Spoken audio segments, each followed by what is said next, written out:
जी previous lecture में हमने discuss किया था chapter number 18 confidence interval estimate और हाइपोथेसिस टेस्टिंग हमने डिस्कस किया था। सो टुडेज लेक्चर हम एनालिसिस ऑफ वेरिएंस या एनोवा चैप्टर नंबर 20 डिस्कस करेंगे। एनालिसिस ऑफ वेरिएंस इसको हम एनोवा भी बोलते हैं शॉर्टली। सो तो शॉर्टली क्या बोलते हैं?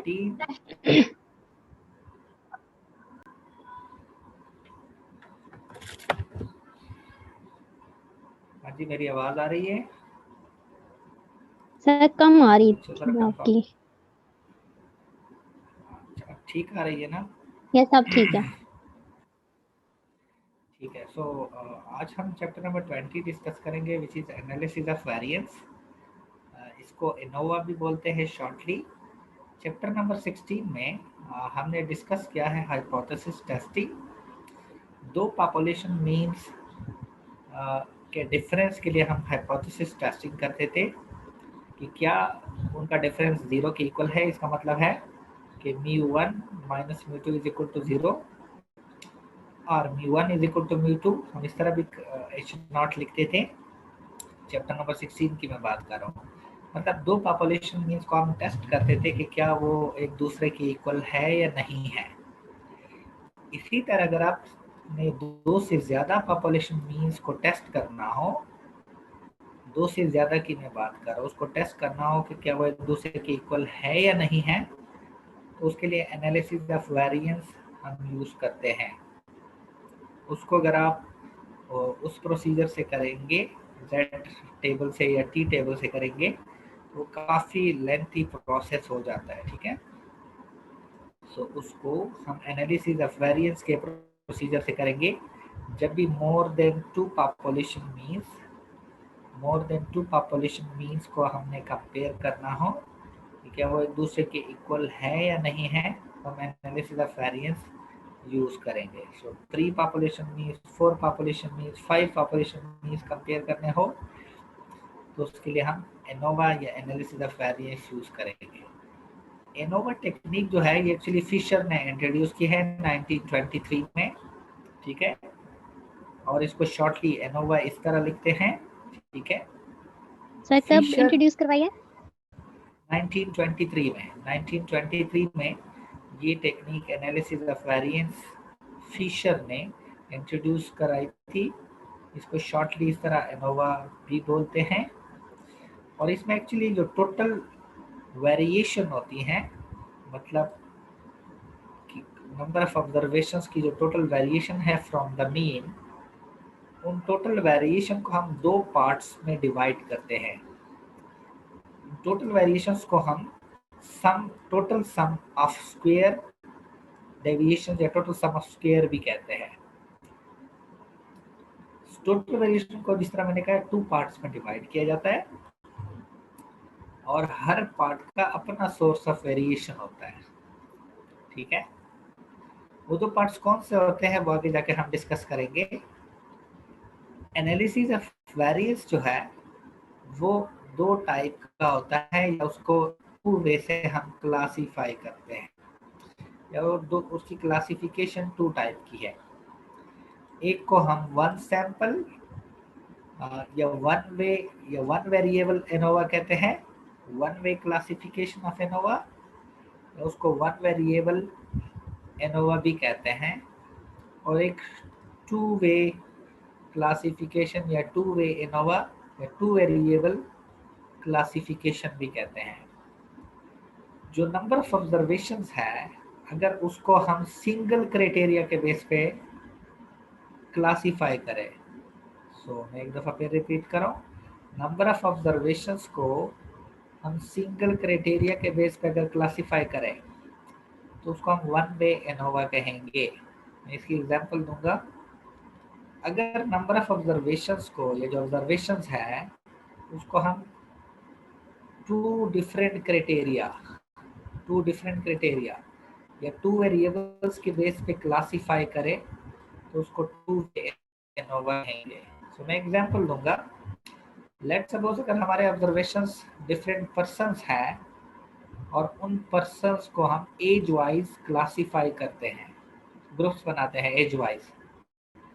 तो इसको हम सिंगल क्राइटेरियन कहेंगे, सिर्फ एज वाइज एक क्राइटेरिया है, तो इसको वन वे एनोवा कहेंगे हम।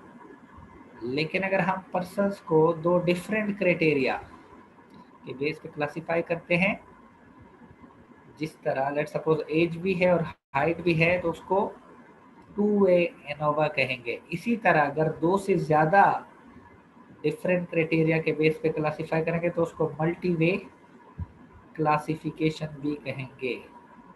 मल्टी वे क्लासिफिकेशन भी हम उसको कहेंगे। सो हमारा इस चैप्टर में फोकस होगा वन वे एनोवा पे, जो एक वेरिएबल के बेस पे या एक क्राइटेरिया के बेस पे हम सिर्फ क्लासिफिकेशन करते हैं। वन वे एनोवा हमारा फोकस होगा। वो जो हम क्लासेस बनाते हैं या ग्रुप्स बनाते हैं, उनको हम के से डिनोट करेंगे। Sir different. जी जी। सर, ये जो ऊपर आपने सम का बताया था कि सम ऑफ स्क्वायर्स, ये बात क्या थी? आपने ऊपर बताया इसे, इसी जी क्लासिफिकेशन से ऊपर। जी, ये मैंने यहाँ पे कहा है कि जो टोटल वेरिएशन होती है, एनोवा एक्चुअली वेरिएशंस को हम डिस्कस करते हैं। उसमें टोटल वेरिएशन है उसको टोटल सम ऑफ स्क्वायर हम कहते हैं। और वो जो टोटल वेरिएशन है वो दो सोर्सेस की वजह से होते हैं और उनके दो कंपोनेंट्स होते हैं। ठीक है, वो दो सोर्सेस कौन कौन से होते हैं? एक बिटवीन सैंपल होता है, एक विद इन सैंपल होता है। ये आगे जाके मैं डिस्कस करने लगा हूँ। ठीक है, सो जो टोटल वेरिएशंस है ऑब्जर्वेशंस में फ्रॉम द मीन, वो दो पार्ट्स में हम डिवाइड करते हैं। वो दो पार्ट्स कौन से होते हैं ये आगे मैं डिस्कस करने लगा हूँ। ठीक है, तो पहले हम ये वन वे एनोवा जो थोड़ा सा अंडरस्टैंड कर लेते हैं, क्योंकि हमने यहाँ पे डिस्कस भी वन वे एनोवा करना है। जी, मैं बात कर रहा था कि हम ऑब्जर्वेशंस को डिफरेंट क्लासेस में डिवाइड करते हैं या ग्रुप्स में डिवाइड करते हैं। क्लासेस या ग्रुप्स को हम के से डिनोट करते हैं। ये क्लासेस या ग्रुप्स एक्चुअली हमारे नंबर ऑफ सैंपल्स होते हैं। तो अगर आपके चार पॉपुलेशन मीन आपने टेस्ट करने हैं, हाइपोथेसिस चार पॉपुलेशन मीन्स के लिए, तो आपके चार क्लासेस बनेंगे, चार ग्रुप्स बनेंगे, या चार सैंपल्स टोटल आपके बनेंगे। ये जो क्लासेस या ग्रुप्स है, इसको यहाँ पे एनोवा में ट्रीटमेंट्स भी कहते हैं।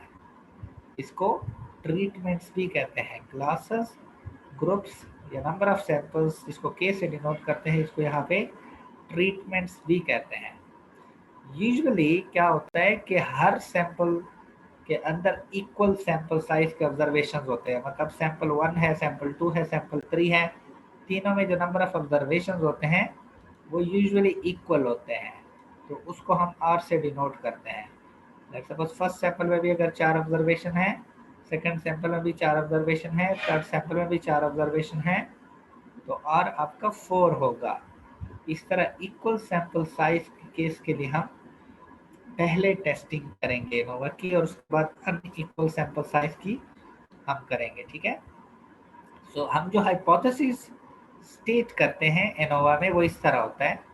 एच नॉट होता है, अगर आपने तीन पॉपुलेशन मीन्स को कंपेयर करना है तो एच नॉट होगा μ1 is equal to μ2 is equal to μ3, और H1 होगा not all means are equal. अगर आपने चार पॉपुलेशन मीन्स को कंपेयर करना है तो H1 होगा μ1 is equal to μ2 is equal to μ3 is equal to μ4, और आपका क्या होगा जो H1 होगा not all means are equal, not all means are equal. ठीक है, सो ये एक्चुअली हमारे पास प्रोसीजर होता है जो हाइपोथेसिस हम स्टेट करते हैं। जो ग्रुप्स सर, है या ये सैंपल्स। ट्रीटमेंट जी, किसे कहते हैं? ट्रीटमेंट्स वो ग्रुप्स को हम कहते हैं, या वो क्लासेस को हम कहते हैं, या सैंपल्स को हम कहते हैं कि हमने ऑब्जर्वेशंस को कितने ग्रुप्स, क्लासेस या सैंपल्स में डिवाइड किया है, उनको हम ट्रीटमेंट्स कहते हैं। ठीक है, इसको सैंपल से हम कह सकते हैं। तो जो मैंने बात की है कि जो टोटल वेरिएशंस है, टोटल वेरिएशन जो होती हैं ऑब्जर्वेशंस में, टोटल वेरिएशन उसको दो पार्ट्स में डिवाइड किया जाता है। उस टोटल वेरिएशन को हम टोटल सम ऑफ स्क्वायर कहते हैं।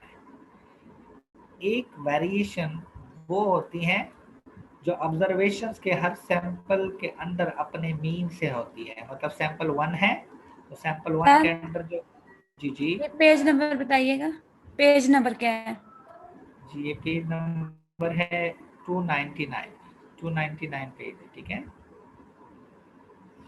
जी।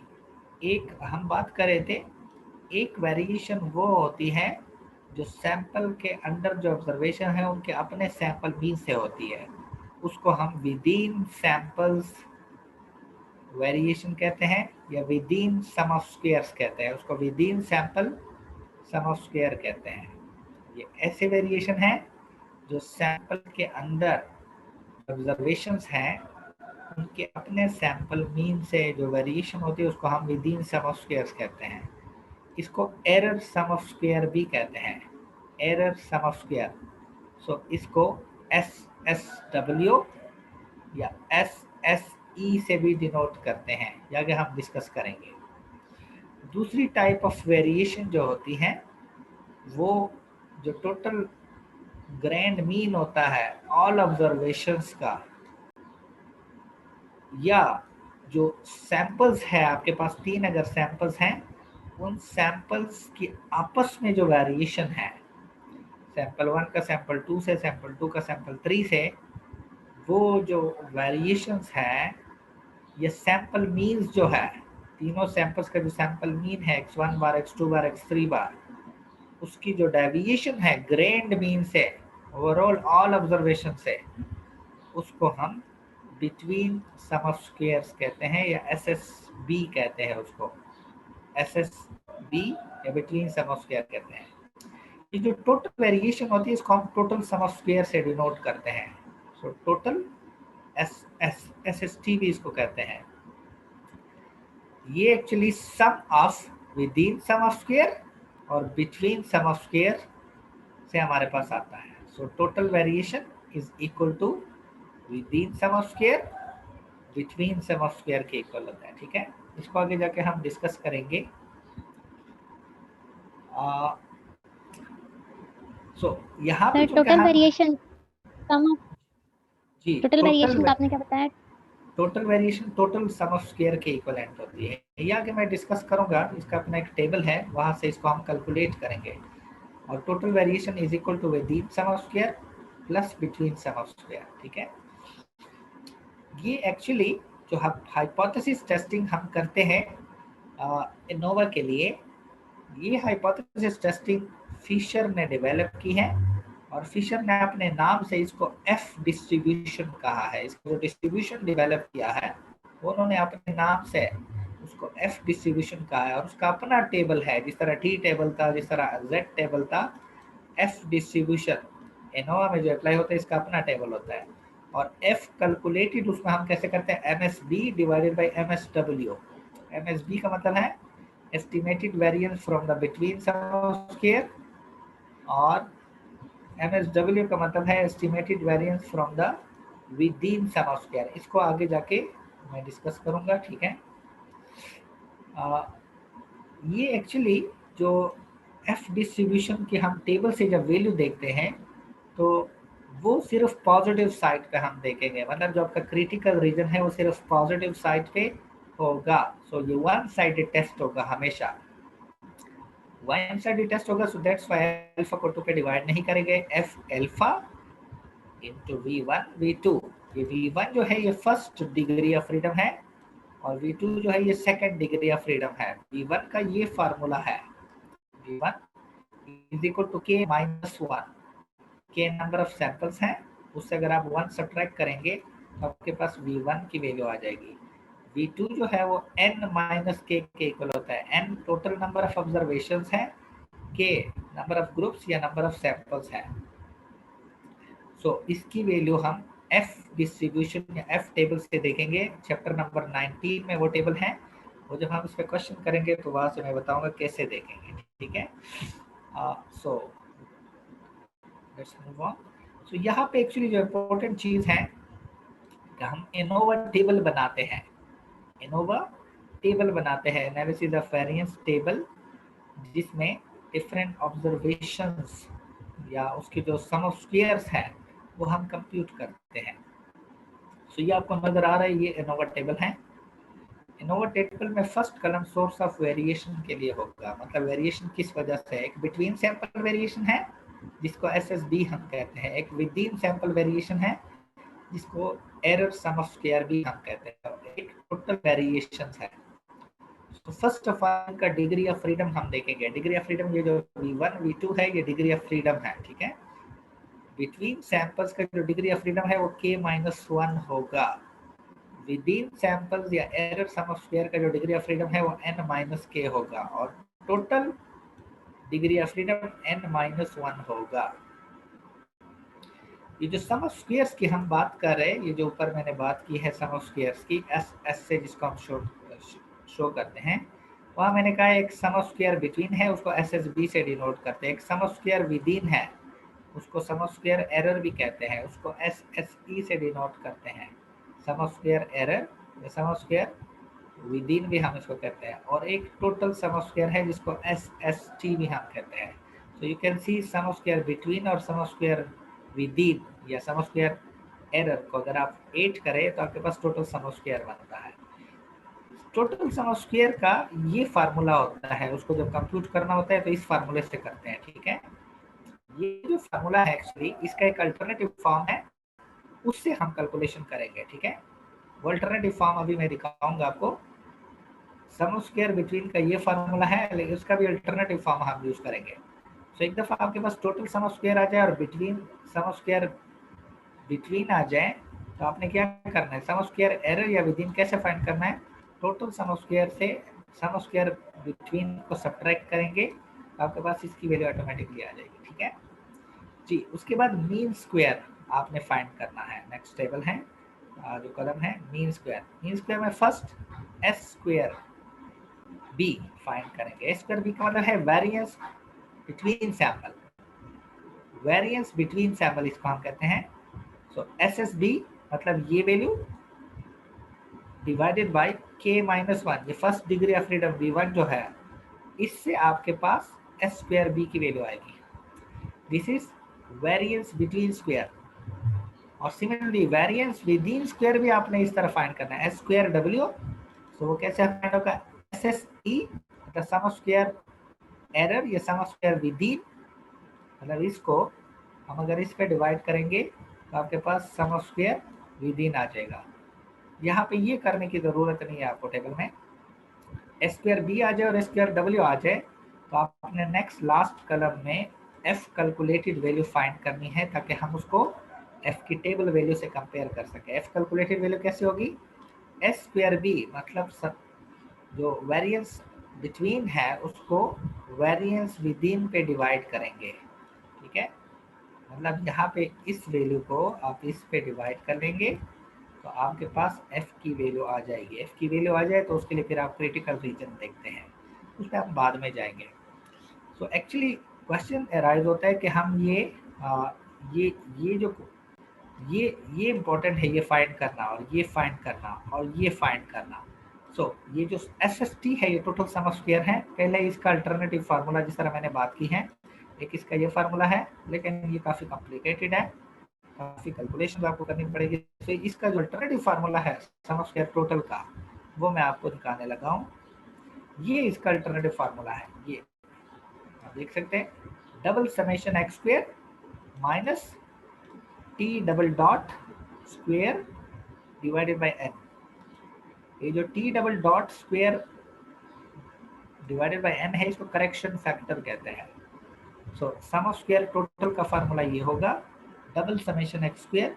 ये डबल समेशन एक्स स्क्वायर कैसे कंप्यूट करेंगे ये मैं एग्जांपल में बताऊंगा, minus T double dot square divided by N, ठीक है। ये आपके पास सम ऑफ स्क्वायर टोटल आ जाएगा। बिटवीन सम ऑफ स्क्वायर या एसएसबी का ये फार्मूला है, या देखिए ये तो ये फार्मूला टी डबल डॉट्स के ये क्या बताया आपने? ये मैंने बताया, ये करेक्शन फैक्टर है, करेक्शन फैक्टर, ठीक है, इसको करेक्शन फैक्टर बोलते हैं। बिटवीन सम ऑफ स्क्वायर का ये फार्मूला है summation T dot J square divided by R minus T double dot square divided by N, ठीक है। तो ये वही करेक्शन फैक्टर है। यहाँ पे आप ये फैक्टर ये बिटवीन सम ऑफ स्क्वायर ये फार्मूला है। ये मैं आगे एग्जांपल में आपको बताऊंगा। n जो है वो r मल्टीप्लाइड बाई k के इक्वल है। अगर आपके पास इक्वल सैंपल साइज का केस है तो n r multiplied by k से आप फाइंड कर सकते हैं। एक दफा आपके पास ये टोटल सम ऑफ स्क्वायर आ जाए यहाँ पे इस फार्मूले से, और बिटवीन सम ऑफ स्क्वायर आ जाए आपके पास इस फार्मूले से, तो आप क्या करेंगे, विदिन सम ऑफ स्क्वायर कैसे फाइंड करेंगे, टोटल सम ऑफ स्क्वायर से बिटवीन सम ऑफ स्क्वायर को सब्ट्रैक्ट कर लेंगे। ठीक है, टोटल सम ऑफ स्क्वायर से विदिन सम ऑफ स्क्वायर को सब्ट्रैक्ट कर लेंगे। ये जो फैक्टर है मैंने ऑलरेडी बताया है, ये करेक्शन फैक्टर है, इसको हम CFP बोलते हैं, करेक्शन फैक्टर है। ठीक है, सो एक्चुअली ये जो सारा हम डिस्कस कर रहे हैं शायद काफ़ी स्टूडेंट्स को समझ ना भी आया हो, लेकिन हम इसको एग्जांपल से टेस्ट करेंगे तो होप सो आपको समझ आ जाएगी। तो हमारे पास ये एक एग्जांपल है, इसका डेटा गिवन है 20.1. Given the data below, test the hypothesis that the means of the three populations are equal. देखिए, तीन पॉपुलेशंस मींस का आपको कहा है कि आप हाइपोथेसिस टेस्ट करें कि वो इक्वल है, लेट अल्फा बी 0.05। अब उसको टेस्ट करने के लिए उन तीनों पॉपुलेशन से आपको तीन सैंपल्स गिवन है, जो कि एक्चुअली आपके तीन ट्रीटमेंट्स है। इसको ग्रुप्स भी कहते हैं, क्लासेस भी कहते हैं। सो के आपका क्या है, तीन है। फर्स्ट सैंपल फर्स्ट ग्रुप है, सेकंड सैंपल सेकंड ग्रुप है, और थर्ड सैंपल ये थर्ड ग्रुप है। के आपका टोटल तीन है। तो क्लासेस भी कहते हैं, ट्रीटमेंट्स भी कहते हैं। हर एक सैंपल के अंदर इक्वल ऑब्जर्वेशन है, इसके अंदर भी 4 है, इसके अंदर भी 4 है, इसके अंदर भी 4 है। सो आर कितना होगा यहाँ पे, आर 4 होगा। आर यहाँ पे 4 है, आर 4 है। R number of observation within each sample. Total number of observations कितने हैं, हर एक के अंदर 4 है और टोटल 3 है। So 4 multiplied by 3, R multiplied by K, अभी ऊपर मैंने कहा है। सो एन टोटल 12 है number of observation. 4 plus 4, so total हमारे पास कितने ऑब्जर्वेशन है, 12 ऑब्जर्वेशन है। तो ये आपको डेटा गिवन है। सो फर्स्ट स्टेप क्या होगा, आप हाइपोथेसिस स्टेट करेंगे। एच नॉट होगा, चूंकि तीन पॉपुलेशंस का मीन टेस्ट करना है। तो μ1 is equal to μ2 is equal to μ3, और मतलब ऑल मीन्स आर इक्वल, ये आपका एच नॉट होगा, और H1 होगा not all means are equal, ये आपका H1 होगा, अल्टरनेटिव हाइपोथेसिस। ठीक है जी। नेक्स्ट में अगर आप देखें, सिग्निफिकेंस लेवल आपका 5% है, 5% गिवन है। थर्ड स्टेप जो टेस्ट स्टेटिस्टिक है वो F डिस्ट्रीब्यूशन वाला यूज होगा। ये भी एनोवा टेबल में मैंने दिखाया है, F is equal to S square B divided by S square W, sum of मतलब variance between divided by variance within, सेफ कैलकुलेटेड की वैल्यू आएगी। ठीक है, सो यहाँ पे जो V1 है मतलब फर्स्ट डिग्री ऑफ फ्रीडम वो K-1 है, और V2 है सेकंड डिग्री ऑफ फ्रीडम वो N-K है आपके पास। ठीक है, इसको आगे जाके हम डिस्कस करेंगे। अब देखिए, ये कैलकुलेट करने के लिए पहले आपने एनोवा टेबल बनाना है। सो एनोवा टेबल में अगर आप देखें, मैं आपको एक दफ़ा फिर दिखा देता हूँ। एनोवा टेबल के लिए मतलब हम ये कैलकुलेट करेंगे तो पहले एनोवा कंप्लीट टेबल बनाना चाहिए। तो उसमें ये चीज़ें होनी चाहिए, ये भी होना चाहिए, ये भी होना चाहिए, और सबसे इम्पोर्टेंट ये SST और SSB कैलकुलेट करना है, और फिर SSE कैलकुलेट करना है। सो ये कैलकुलेट करना है SST पहले, इस टेबल को कंप्लीट करने के लिए। SST का अल्टरनेटिव फार्मूला मैंने अभी थोड़ी देर पहले आपको बताया कि ये फार्मूला है। ठीक है, और SSB का या बिटवीन सम स्क्वायर का फार्मूला ये है। सो ये फार्मूला और ये फार्मूला अप्लाई करने के लिए आपको ये कैलकुलेशंस करनी पड़ेगी सारी।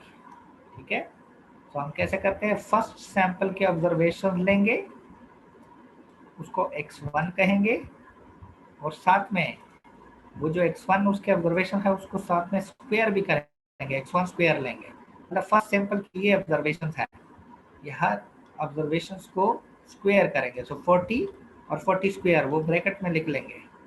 सिमिलरली 50 और 50 स्क्वायर वो ब्रैकेट में लिख लेंगे, 2500, 60 और 60 स्क्वायर 3600, 65 और 65 स्क्वायर 4225। सिमिलरली सेकंड सैंपल के जो ऑब्जर्वेशंस हैं वो भी लिखना है, और उनका स्क्वायर भी लेकर उसके सामने ब्रैकेट में लिख लेना है। सो 70 और 70 स्क्वायर 65, 65 स्क्वायर 66 और 66 स्क्वायर उसके ब्रैकेट में 4356 है, 50 और 50 स्क्वायर आगे 2500 के वाले। सिमिलरली थर्ड सैंपल के भी आपने ऑब्जर्वेशंस और साथ में x3 और x3 स्क्वायर लिख लेना है। तो देखिए 45 स्क्वायर 2025 है, 38 और 38 स्क्वायर 1444, 60 और 60 स्क्वायर 3600 और 42 स्क्वायर 1764। ये कर लेना है। तो आपने आगे एक कॉलम बनाना है टोटल का, उसको यहाँ पे डैश कर लेना है सैंपल्स के सामने, और उसके एंड पे समेशन एक्स स्क्वायर का आपने कॉलम बनाना है। ये क्यों बनाना है अभी मैं बता देता हूँ। समेशन एक्स स्क्वायर में कौन सी वैल्यूज आपने लिखनी है, ये जो आपने वैल्यू स्क्वायर की हुई है, ये यहाँ पे फर्स्ट x1 स्क्वायर, ये x2 स्क्वायर और x3 स्क्वायर, इनका सम आपने यहाँ पे लिख लेना है। तो इसका सम आया है 8525, मतलब 1600, 4900 और 2025, इनका सम करेंगे तो 8525 आएगा। ये आपने समेशन एक्स स्क्वायर के नीचे लिखना है। ये हर वैल्यू के लिए आपने इस तरह करना है, 2500 और यहाँ पे 4225 और यहाँ पे 1444। ये जो स्क्वायर्स हैं इनको 8 करना है और उसके सामने आगे लिख लेना है एंड वाले कॉलम में। सिमिलरली यहाँ पे आप देखिए 3600, 4356 और 3600, 11556, 4225, 2500 और 1764, इसको टोटल करना है। ये यहाँ पे लिख लेना है। एंड पे आपने क्या करना है, ये जो सम ऑलरेडी आपने कर दिए हैं इसको टोटल करना है। जो चार वैल्यूज हैं इनके सम को इनको आपने सम करना है, ठीक है। और अब देखिए ये ऑलरेडी समेशन एक्स स्क्वायर हमारे पास आ चुका है, मतलब हमने जो एक्स स्क्वायर लिया है उसका सम हमने किया है, तो वो ये वैल्यू आई है, ये वैल्यू आई है, ये वैल्यू आई है, ये वैल्यू आई है। सो इन चार वैल्यूज को अगर हम सम करेंगे तो इससे ये वैल्यू हमारे पास आएगी, ठीक है। तो ये जो वैल्यू बनती है, ये जो वैल्यू है हमारे पास 36739, ये एक्चुअली वो डबल समेशन एक्स स्क्वायर है जिसके हेल्प से हमने total sum of square find करना है। ये वो डबल समेशन एक्स स्क्वायर है जिसके हेल्प से हमने total sum of square find करना है। सो ये वो डबल समेशन एक्स स्क्वायर, हम इसको इसलिए कहते हैं कि एक समेशन एक्स स्क्वायर ऑलरेडी है और इसको मज़ीद जब हम सम करते हैं इन चार वैल्यूज को तो ये डबल समेशन एक्स स्क्वायर बनेगा, ठीक है। यहाँ से आपने कंप्लीट कर दिया तो आपने नीचे इन सैंपल्स के नीचे आना है, ठीक है। सो इन सैंपल्स के नीचे आपने यहाँ पे एक्सटर्नल कलम में T.J लिख लेना है। ये जो ऑब्जर्वेशन है, जो सिंगल ऑब्जर्वेशन जो स्क्वायर नहीं किए, इसको टोटल करेंगे, मतलब 40 + 50 + 60 + 66 तो 215, ये T.1 होगा। ये सिमिलरली सेकंड सैंपल को सम करेंगे सिंगल ऑब्जर्वेशंस को, तो ये 251 आएगा। सिमिलरली थर्ड सैंपल को 185।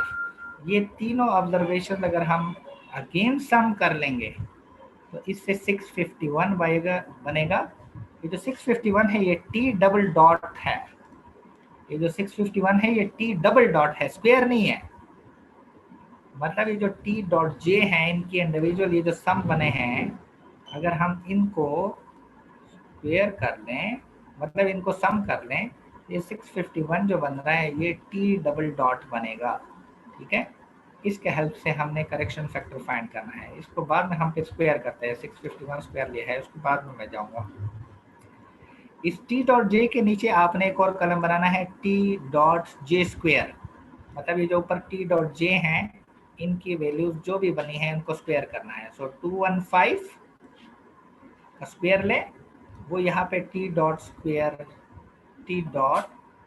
J बनेगा 46225। सिमिलरली 251 का स्क्वायर लें तो 63001 और 185 का स्क्वायर लें तो 34225 ये बनेगा। ये जो नीचे T.J स्क्वायर, इनको अगर हम सम कर लें तो यहाँ पे जो वैल्यू बनती है ये 143451, ये वो सम ऑफ स्क्वायर बिटवीन की ये वो वाली वैल्यू है। मैं आपको दिखा देता हूँ, ये आप देखें, ये summation T dot J square है, ठीक है। ये जो वैल्यू है ये सम ऑफ स्क्वायर बिटवीन के फार्मूले में जो यूज हुआ है, ऊपर ये समेशन टी डॉट जे ये वाली वैल्यू है। ये वाला जो कलम है ये उन्होंने वही ऊपर जो साइड सामने किया है वही दोबारा इन्होंने किया है, तो ये आपने नहीं बनाना। ये और ये एक ही चीज है, ठीक है। आप इसको इस साइड से करें, उस साइड से करें, ये अगेन आप रिपीट ना करें। सो आपने ये नहीं करना, ठीक है। सो आपके पास कैलकुलेशन आ गई एक दफ़ा। So first of all correction factor हम फाइंड कर लेंगे। Correction factor T double dot square multiplied divided by N. T double dot क्या है, 651 है, तो 651 को स्क्वायर करें divide by N. Number of observations total कितने हैं, 12 है। 3 सैंपल्स है, हर एक में 4 है, सो 3 मल्टीप्लाइड बाई 4। तो आपके पास करेक्शन फैक्टर ये बना है।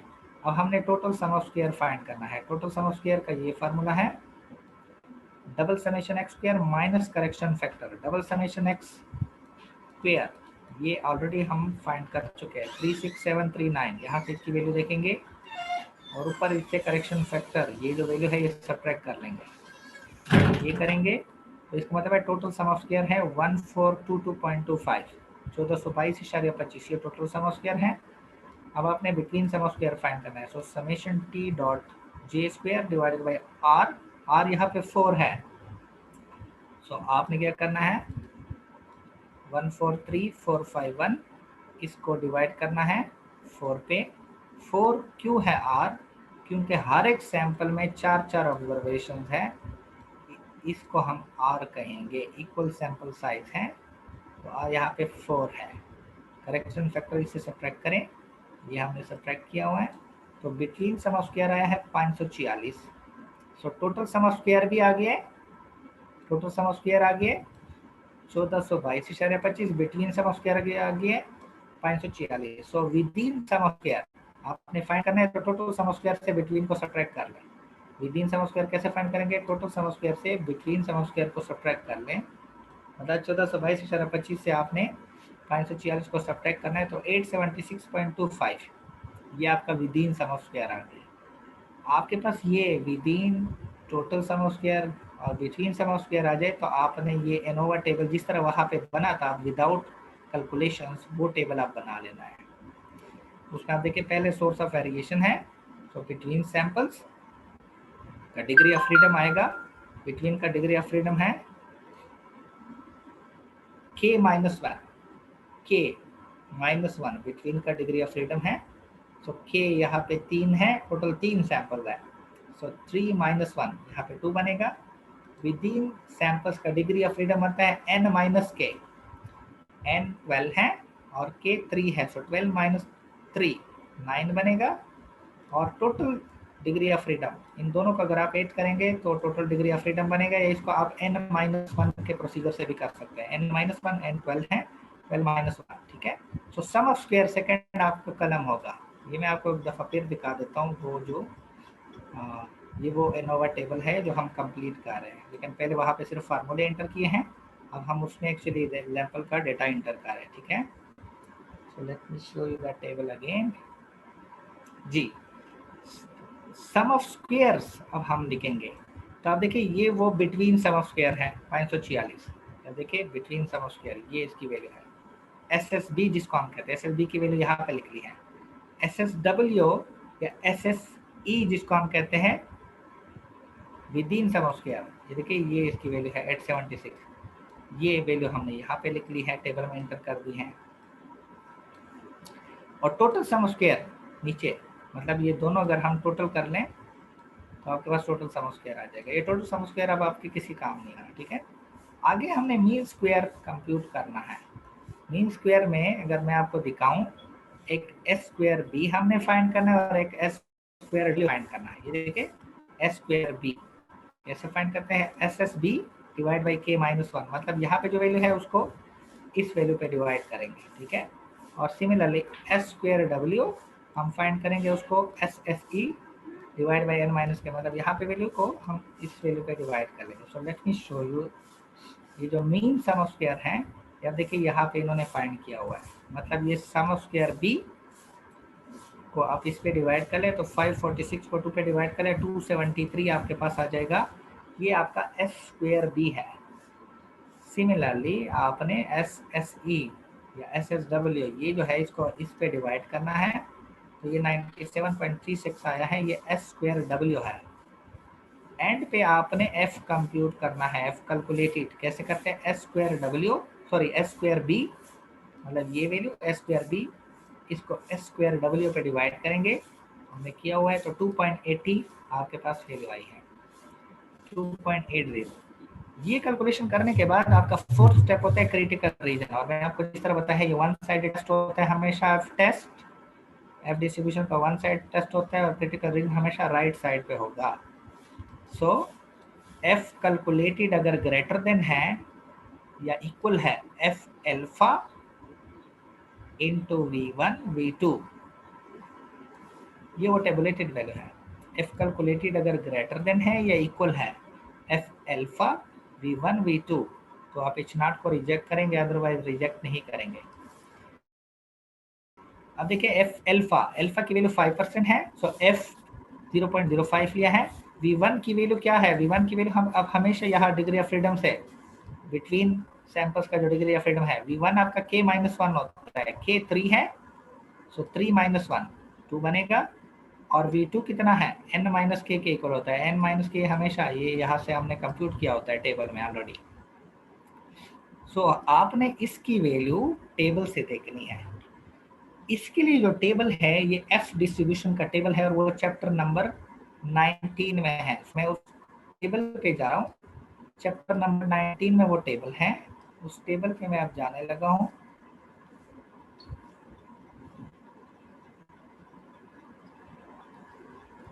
ये एफ डिस्ट्रीब्यूशन के यहाँ पे पेज 279, पेज 280 और पेज 281 पे 3 टेबल्स गिवन है। सो अगर आप देखें, ये जो पहला टेबल है ये 5% जब सिग्निफिकेंस लेवल हो तो आपने इस टेबल से देखना है, ठीक है। आप देखिए आगे इसका ये V1 की वैल्यू है और ये V2 की वैल्यू है, 5% इस टेबल से देखना है।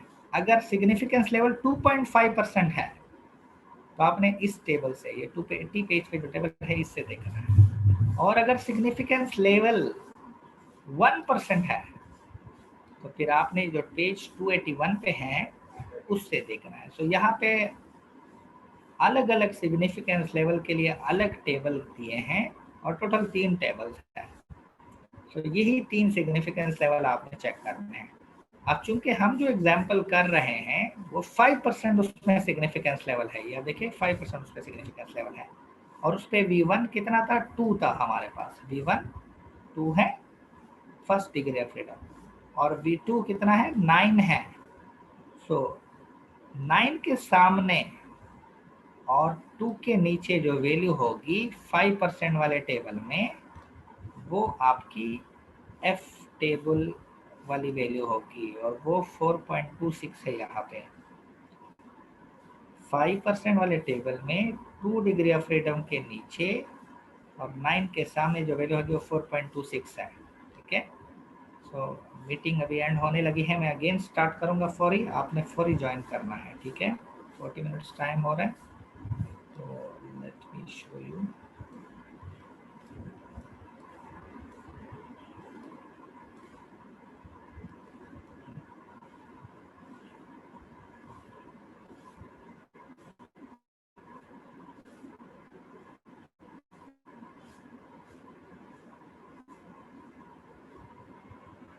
अगर आप देखिए ये वैल्यू, वही वैल्यू 4.26 यहाँ पे, तो हमने जिस तरह टेबल से देखी है वो यहाँ पे वैल्यू आ गई। अब आपने क्या करना है, ये जो कैलकुलेटेड वैल्यू है ये देखनी है, ये अगर इस वैल्यू से ग्रेटर देन है, इक्वल है, तो इट्स नॉट रिजेक्ट होगा, अदरवाइज इट्स नॉट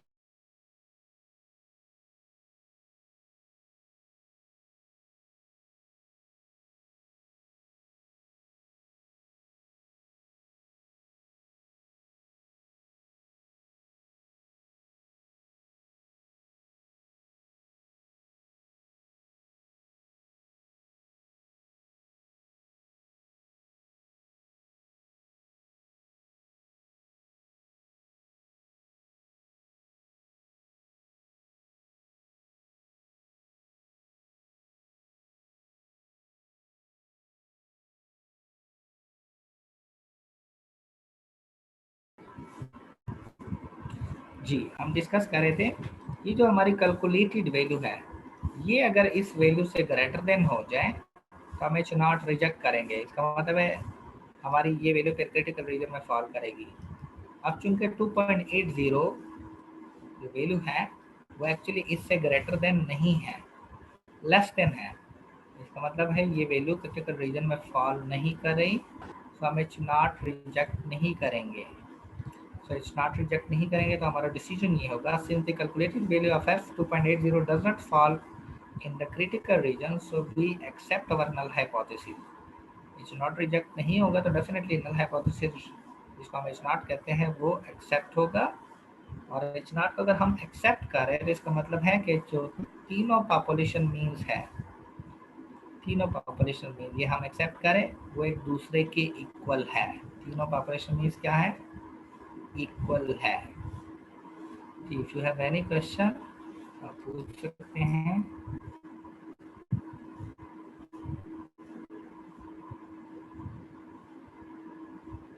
सो एक मिनट वेट करें, मैं ज़रा स्क्रीनशॉट बना लूँ फिर हम क्लोज करेंगे। तो आज के लिए फिर यही काफ़ी है, मैं सर स्क्रीनशॉट बना लूँ।